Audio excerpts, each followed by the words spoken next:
আসসালামু আলাইকুম। তো আমরা এখন চলে আসছি বলিভার সিটি রিয়াদ। আপনারা ইতিমধ্যে জানেন যে এটি একটি ভাইরাল লোকেশন ঘোরার জন্য। আজকে পবিত্র ঈদুল আজহার দিন, সবাইকে আবার ঈদ মোবারক জানিয়ে শুরু করতেছি। তো আমরা এখন চলে আসছি বলিভার ওয়ার্ল্ডে চাইছিলাম ঢোকার জন্য, কিন্তু আসলে ওয়ার্ল্ড আজকে বন্ধ। আজকে বলিভার ওয়ার্ল্ড বন্ধ। আমরা বলিভার সিটি রিয়াদ যেটা, সেখানে আমরা আজকে একটু পরেই ঢোকার চেষ্টা করতেছি। অলরেডি আমরা চলে আসছি কাছাকাছি। এই যে দেখুন, এটি হচ্ছে সেই বলিভার সিটির ফ্রন্ট গেট। খুবই সুন্দর একটি ভাইব দেখতে পাবেন, এবং কি প্রচুর লোক সমাগম এখানে। ঈদ উপলক্ষেই অনেকেই ঘুরতে আসতেছে। এই যে আমাদের সাথে আমাদের প্রায় 7 জনের মতো আমরা একসাথে আসছি বাতা থেকে। আমরা চলে আসছি বলিভার রিয়াদ সিটি।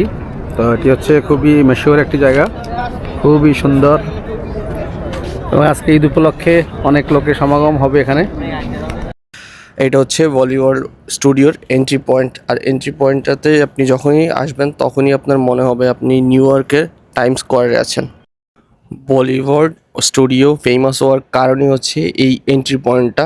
এখানে 4টা এন্ট্রি পয়েন্ট আছে, স্কোয়ার 1, স্কোয়ার 2, 3 আর 4। আমরা স্কোয়ার 1 দিয়েই ভিতরে আসি, কারণ আমরা ভাবছিলাম আজকে আমরা ওয়ার্ল্ডে যাব, আর ওয়ার্ল্ড তো এখন বন্ধ, যার কারণে আমরা স্টুডিওতে চলে আসি, কারণ স্টুডিওটা অবভিয়াসলি ফ্রি। আর আপনারা দেখছেন স্টুডিওর ভিতরের এরিয়াটা অনেক বেশি সুন্দর, কারণ এখানে সব কোম্পানি বা বড় বড় যেসব ব্র্যান্ড আছে সৌদিতে, ওরা ওদের প্রমোশনের জন্যই এখানে অ্যাডগুলো করে। আর যার কারণে অ্যাড করার কারণেই তারা এত সুন্দর করে জিনিসটাকে সাজাইছে। আর জায়গাটা আসলেই অনেক বেশি সুন্দর। আপনি বলতে বাধ্য থাকবেন যে এটার হাইপ আসলেই ওর্থিত, কারণ এখানে 1 মিনিট দাঁড়ানোর পরে আমরা দেখি কালারগুলো চেঞ্জ হচ্ছে, অ্যাডগুলো চেঞ্জ হচ্ছে। আর যখনই অ্যাড চেঞ্জ হচ্ছে দেখুন পুরো এরিয়ার পুরো ভাইবটাই চেঞ্জ হয়ে যাচ্ছে। কিছু দূর যাওয়ার পরে আমার চোখে পড়ে এখানে জাপানিজ একটা শপ, যেটা হচ্ছে অ্যানিমে লাভারদের জন্য বেস্ট এরিয়া। যারা অ্যানিমে দেখেন বা অ্যানিমে লাভার, তারা এই শপটা সবচেয়ে বেশি পছন্দ করবেন। এখানে আমার ফেভারিট ক্যারেক্টারটা ছিল গোকু। তো ভিতরে আমরা এখনই প্রবেশ করব আর আপনাদের দেখাবো এই পুরো শপটা। দেখুন এখানে যারা অ্যানিমে কালেক্ট করেন, মেনলি এখানে কার্টুন না, যারা অ্যানিমে লাভার আর অ্যানিমের ক্যারেক্টারগুলো কালেক্ট করেন তাদের জন্য এই জায়গাটা বেস্ট। তাদের কালেকশনগুলো অনেক বেশি সুন্দর ছিল। আর আমার পাশে যে তলোয়ারগুলো দেখতেছেন এগুলো জাপানিজ অরিজিনাল তলোয়ার, যার কারণে লেখা ছিল ডোন্ট টাচ। আর এরিয়াগুলোতে ম্যাক্সিমাম জিনিসই হচ্ছে কালেকশনের। যারা কালেকশন করতে পছন্দ করেন তাদের জন্য বেস্ট এরিয়া। আমি মেনলি খুঁজতেছিলাম যে গোহু যে ক্যারেক্টারটা, ওটার কোনো কালেকশনের পিস আছে কিনা, কিন্তু এখানে ওরা বলতেছে গোকুর যতগুলো কালেকশন ছিল সব স্টক আউট হয়ে গেছে। আর আমরা এখন দেখতেছি নারুটোর যে ব্লেডগুলা, নারুটো যেগুলো ইউজ করতো, নিনজারা যেগুলো ইউজ করে ওই ব্লেড। এখানে ব্লেড প্লাস ওদের ছোট ছোট ছুরিগুলা অনেক বেশি সুন্দর ছিল, ইউনিক প্যাটার্নে করা, যা দেখতে একদম অরিজিনাল মনে হতেছিল, কিন্তু এগুলো আসলে খেলনা। আর এই জায়গাটাই আমার সবচেয়ে বেশি ভালো লাগছে। এখানে ওরা কিছু কাঠের দিয়ে রাখছে তলোয়ার, যারা আপনি চাইলে ইউজ করতে পারেন বা দেখে ছবি নিতে পারেন। এগুলো সবগুলো হচ্ছে কাঠের, এগুলো অরিজিনাল না। আমি একটু পরেই ভিতরে গিয়া এখানে দেখতেছিলাম, যে ধরে দেখতেছিলাম এগুলো কি আসলেই অরিজিনাল না কাঠেরই। নিচে আমি দেখি একটা থরের হ্যামার, যার কারণে আমি এটা একটু হাতে নিয়ে দেখি। অনেকক্ষণ খোঁজাখুঁজির পর শুধু একটাই ড্রাগন বোজের পোস্টার পাই, যেটা হচ্ছে গোহানের। এই যে এটা গেমের দিকে এই যে এই লোকের উঠেছে, এটার একটা কারণ আছে। কারণটা হইলো এই লোকে আজ এই যে হ্যাড শরীর কি মোটা হয়ে রয়েছে, এই বেটায় যে ভাত বেশি গেছে তার ভাগে কম উঠছে, এত এই যে ভাত কম বেশি খানোর কারণে এল্লা এত তার কথা আসারে তো জীবন বার করি এলাই দিয়ে এই লোকেরা যে জিয়ারা ভাই ইনফিডেন্ট ড্রাগন বলের পুরো ইজ্জত নষ্ট করে দিস। আমার ভাই পুরো ড্রাগন বোজের ইজ্জত শেষ করে দিছে। আর একটু সামনে এসে দেখি এখানে জাপানিজ লোকেদের টুপি, তাদের জামা কাপড় এখানে ছিল জাস্ট ডেকোর করার জন্য। আর আপনি চাইলে এটা মাথায় দিয়ে এমনি ছবি উঠাতে পারবেন, ওরাই পারমিশনটা দেয়। যার কারণে আমরা কিছুক্ষণ এটা ট্রাই করতেছিলাম, আর উনি এসে আমাদেরকে হাই দিতেছে। তো অনেকক্ষণ এখানে কাটালাম, কারণ জায়গাটা অনেক বেশি সুন্দর লাগছে। এই শপটাই সবচেয়ে স্পেশালি অনেক বেশি ভালো লাগছে। তো চলুন আপনাদের অন্য সাইটগুলোও এক্সপ্লোর করাই। ওখান থেকে বেরিয়ে আমরা সামনে চলে যাই, আর সামনে ছিল একটা গেমিং জোন, এই গেটটা দিয়েই গেমিং জোনে যেতে হবে, প্লাস ভিতরে একটা রাউন্ড এরিয়া আছে, ওখানে যাওয়ার পরে আপনি অন্য স্কোয়ারে যেতে পারবেন। আমরা এখন স্কোয়ার 1-এ ছিলাম এতক্ষণ, এটা হচ্ছে স্কোয়ার 1-এর রোডই। ভিতরে গিয়ে আমরা ট্রাই করব স্কোয়ার 2-তে যাওয়ার।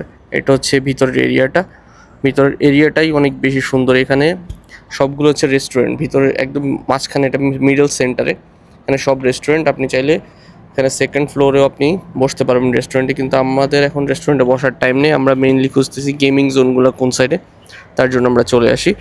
আর আজকে ঈদ, যার কারণে অনেক বেশি রাশ ছিল। আর এটা হচ্ছে গেমিং জোনটা, এই জায়গাটাও অনেক বেশি সুন্দর। এই যে হাতের বাম পাশে যে এরিয়াটা আছে ওটা হচ্ছে মেইনলি গেমিং জোন। আমি লাস্ট টাইম যখন আসি তখন এখানে গেম ট্রাই করি, তো এবারও ব্যতিক্রম না। এবার যখন আমার কাজিনরাই আছে আমার সাথে, তো ওদেরকে নিয়ে যাব, গিয়ে ওদের সাথে গেমের চ্যালেঞ্জ করব। যার জন্য ওদেরকে বলি সামনে না গিয়ে চলো আমরা আগে হাতের বামে যাই, কারণ এটা গেমিং জোন। আর এই জায়গাটা আমার সবচেয়ে বেশি পছন্দের এই ভলিবল ওয়ার্ল্ডের মধ্যে। ওহো, এই ভিতরের জায়গাটাই আসলে সবচেয়ে বেশি ভালো লাগে। দেখুন লাইটিং প্লাস এখানে ডেকোর সবগুলো অনেক বেশি সুন্দর। কিন্তু ভাই ভিতরে গিয়ে আমার পুরো মুডটাই অফ হয়ে গেছে, কারণ এখানে আগে সবাইকেই অ্যালাউ করতো, কিন্তু এখন ওনারা কি ফ্যামিলি ছাড়া ব্যাচেলার কাউকে অ্যালাউ করে না। এটা কোনো কথা হইলো? ভলিবলে এসে মুড অফ হওয়ার কোনো টাইম আছে? এই দেখেন এই লোকে কি করে। না আরে খালি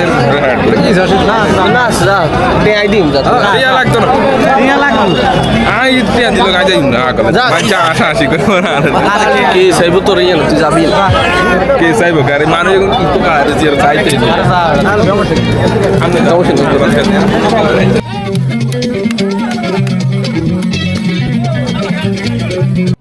কিছুক্ষণ আমরা দাঁড়িয়ে ইউমিনি লোককে চিয়ার্স করি আর তার নাচানাচি দেখি। আর আমরা সামনে এসে দেখি এখানে সার্কাস শুরু হয়ে গেছে, যার কারণে আমি সবাইকে বলি তাড়াতাড়ি আসার জন্য, কারণ এই সার্কাসগুলো শুধু ঈদের সময় হয়।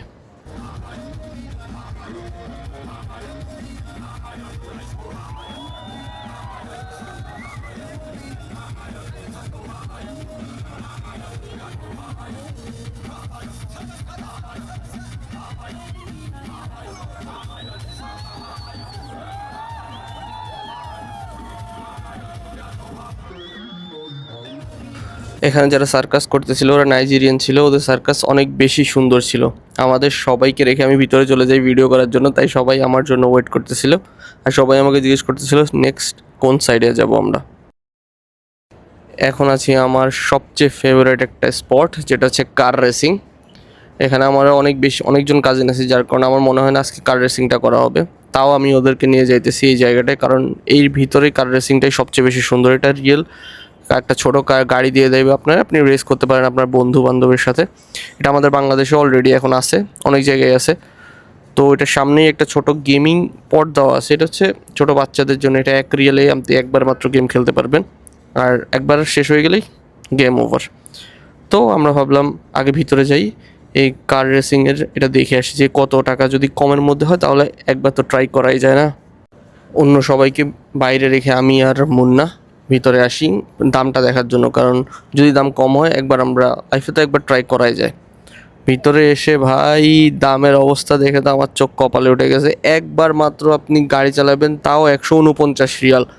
শুধু এক রাউন্ডের জন্য 149 রিয়াল, বাংলার 5,000 টাকা। কে পাগল হয়েছে এনে একবার এক রাউন্ড দিব, তা আমার মতন বাংলাদেশি ভাই। ভিতর থেকে এমনি জাস্ট দেখার জন্যই ভালো। রেসিং যদি করেন 2-3 জন যদি বন্ধু আসেন তাহলে রেসিং করা যায়, একা একা এখানে রেসিং করার কিছুই নেই।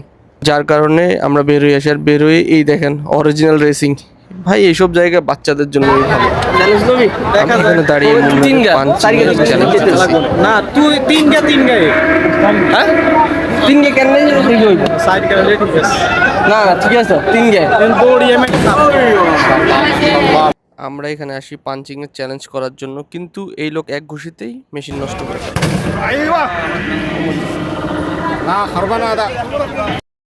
দেখেন দেখেন এখানে প্রত্যেকটা জায়গায় কেমনে টাকা ইনকাম করে। এখানে ভিতরে তোতা পাখি রাখছে, তারা এন্ট্রি ফি 35 টাকা দিছে, শুধু ভিতরে গিয়ে আপনি ছবি তুলবেন।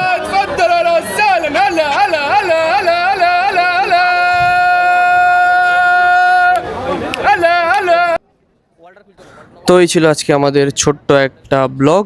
যাদের এই ব্লগটা ভালো লাগবে অবশ্যই লাইক কমেন্ট শেয়ার করবেন। আর আপনারা যারা কাজের ফাঁকে ফাঁকে এরকম ঘোরাঘুরি করতে চান, তারা এরকম রিয়াদের কিছু কিছু জায়গায় ঘুরে আসতে পারেন, যেমন বলিউড ওয়ার্ল্ড স্টুডিও। তাই এগুলো অনেক বেশি ভালো। তো সবাই ভালো থাকবেন, আর যদি ভিডিওটা ভালো লাগে অবশ্যই সাবস্ক্রাইব করবেন। আল্লাহ হাফেজ।